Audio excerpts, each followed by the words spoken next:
सभी बच्चों का बहुत दिनों के बाद फिर से क्लास में स्वागत है। आज हम बहुत दिनों के बाद मिल रहे हैं। बीच में कुछ बहुत बड़ी परेशानी आ गई थी जिस कारण से मेरा क्लास डिस्टर्ब रहा, और आज से फिर मेरा अनवरत रेगुलर क्लास जारी रहेगा। और क्लास शुरू करने से पहले हम अपने छात्र छात्राओं से निवेदन करना चाहेंगे कि आप लोग सबसे पहले अपने माता पिता का आज्ञा माने, उनकी सेवा पूरे जी जान से करें और उनका आशीर्वाद लेके ही पढ़ाई की शुरुआत करें। और तत्पश्चात अपने गुरुजी और भगवान की जो भी हो भक्ति कर सकते हैं, और इससे आपकी इंटेलिजेंस की पावर बढ़ेगी। आपका मन सौहार्दपूर्ण एवं शांतिपूर्ण तरीके से पढ़ाई में रहेगा, मन में उच्छृंखलता नहीं आएगी। तो आज हम फिर से क्लास शुरू करेंगे इमेजिनरी नंबर्स का, जो कि हम बहुत पहले इससे पहले वाले क्लास में छोड़ चुके हैं। और मैंने उसमें बताया था कि इमेजिनरी नंबर्स पे हम लोग काम करेंगे, उसके डिटेल्स के बारे में थोड़ा बहुत जानेंगे।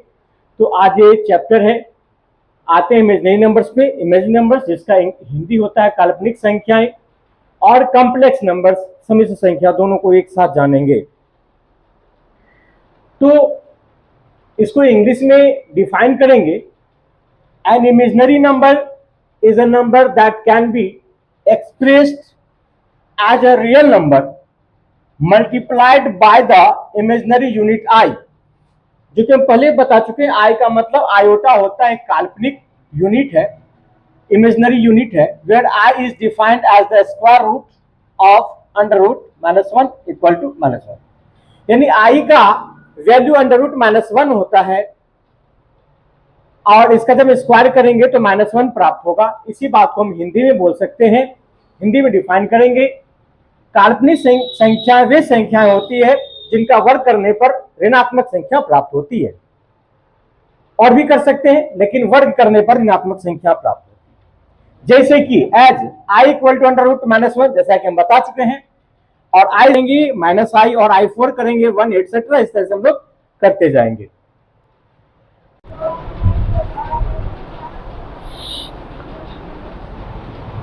अब हम जानेंगे कॉम्प्लेक्स नंबर के बारे में, जिसका हिंदी होता है सम्मिश्र संख्या। इसको इंग्लिश में डिफाइन करेंगे। It is a number expressed as a plus bi, वेयर a is the real part and b is the imaginary part and I is the imaginary unit। इसमें तीन बातों की चर्चा की गई है, रियल पार्ट, इमेजिनरी पार्ट और इमेजिनरी यूनिट। तो इसको हम एग्जाम्पल के थ्रू जानेंगे। इससे पहले हम इसकी हिंदी की परिभाषा जान लें।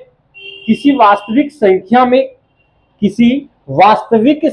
में, जो कि हम पहले पढ़ चुके हैं, किसी वास्तविक संख्या में एक काल्पनिक भाग जोड़ देने से सम्मिश्र संख्या बनती है। यानी इसको हम ऐसे समझेंगे कि जैसे हम लोग खिचड़ी खाते हैं तो चावल में दाल, सब्जी, और सब्जी में भी बहुत सारी सब्जी मिला करके बनाते हैं, तो वही खिचड़ी बन जाता है, मिश्रण होता है। वैसे ही संख्याओं का मिश्रण है, लेकिन किस तरह की संख्याओं का मिश्रण, तो हम एग्जाम्पल में जानेंगे। 3 + 2i या 5 + 4i, 9 + 6i, कुछ भी a + bi, कुछ भी रख सकते हैं, या 3 + 2i पे पहले चर्चा कर लें। तो 3 यहाँ पे रियल पार्ट, एक वास्तविक संख्या है। 2i, तो 2i में 2 भी है रियल नंबर, बट इसके साथ i आया जो कि एक इमेजिनरी यूनिट है। क्या एक इमेजिनरी यूनिट है, इसलिए ये इमेजिनरी यूनिट इसको क्या बना दिया, इमेजिनरी संख्या बना दिया। इसलिए ये भाग हम कहेंगे इमेजिनरी पार्ट, इसको काल्पनिक भाग, और ये वास्तविक भाग, और दोनों मिलके बनाएगा एक सम्मिश्र संख्या बना डाला, इसलिए इसको कहते हैं सम्मिश्र संख्या। क्या बोलते हैं इसको, सम्मिश्र संख्या बोलते हैं। तो इस तरह से हम लोग जान गए इमेजिनरी नंबर और कॉम्प्लेक्स नंबर्स के बारे में। बात करेंगे अनुप्रयोग का, ये एप्लीकेशंस क्या है, इनकी उपयोगिता कहाँ कहाँ है। तो इसको हम इस तरह से यहाँ पे रिप्रेजेंट किए हैं। इमेजिनरी नंबर्स एवं कॉम्प्लेक्स नंबर्स, यानी काल्पनिक संख्या और सम्मिश्र संख्या की उपयोगिताएं या अनुप्रयोग। Applications of imaginary numbers and complex numbers in various fields, specially in physics and engineering. तो इमेजिनरी नंबर और कॉम्प्लेक्स नंबर के अनेकों क्षेत्र में काम आते हैं, खास करके फिजिक्स और इंजीनियरिंग में। तो सबसे पहले हम चलेंगे किस किस क्षेत्र में?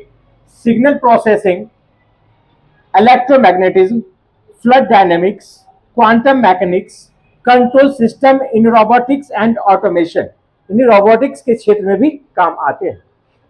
ऐसी circuit analysis with phase shift में काम आते हैं। मॉडलिंग पीरियडिक मोशंस के अंतर्गत लाइट में, वेव्स में जो जल तरंग और प्रकाश तरंग दोनों पे ही काम होता है, और ऑसिलेशंस में भी काम आता है।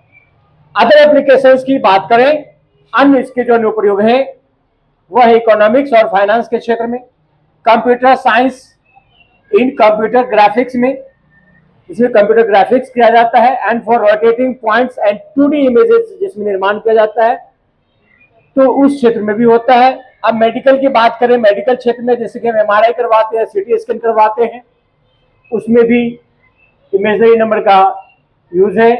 इन फिनेंशियल मैथमेटिक्स में stock price movements and interest rate fluctuations, stochastic calculus, जब हम स्टॉक एक्सचेंज देखते हैं उसमें भी इसका यूज होता है। नेविगेशन की बात करें, नेविगेशन सिस्टम समुद्रों में GPS में किया जाता है। Signal process system, signal from multiple satellites, अनेकों सैटेलाइट्स जो सिग्नल को कैच किया जाता है, and calculate precise coordinates navigation में इसके यूज होते हैं।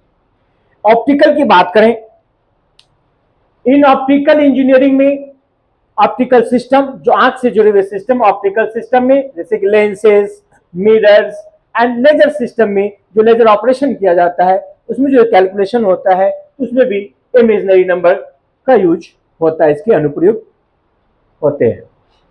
लेकिन अब बात आती है कि सबसे पहले इमेजिनरी नंबर को किसने बताया? हम जानते हैं कि ब्रह्मगुप्त 7वीं शताब्दी में ब्रह्मगुप्त जी जो एक महान गणितज्ञ थे, उनके द्वारा ऋणात्मक संख्याओं के बारे में बताया गया।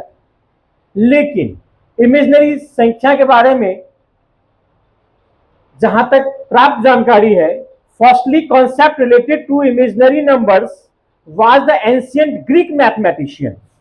ग्रीक के मैथमेटिशियन थे हीरो ऑफ अलेक्जेंड्रिया।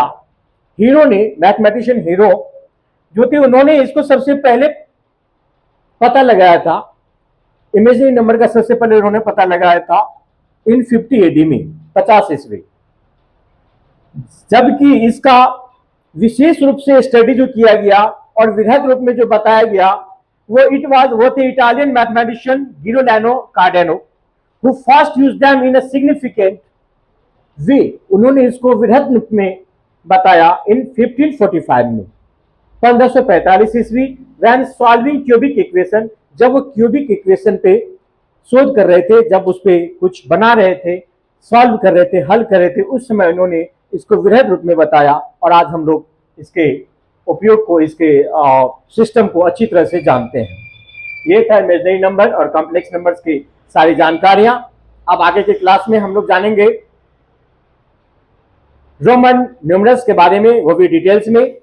तो उस चीज को जानने के लिए पहले आप लोग जो हम क्लास पढ़ाए हैं इसको ज्यादा से ज्यादा शेयर करें, ज्यादा से ज्यादा लाइक करें, कमेंट्स करें, जिससे हम आप लोगों के बीच नई नई चीजों को पूरा वृहद रूप से लाते रहे, पूरा डेप्थ के साथ लाएं, और आपके नॉलेज में, आपके ज्ञान में बढ़ोतरी कर सकें।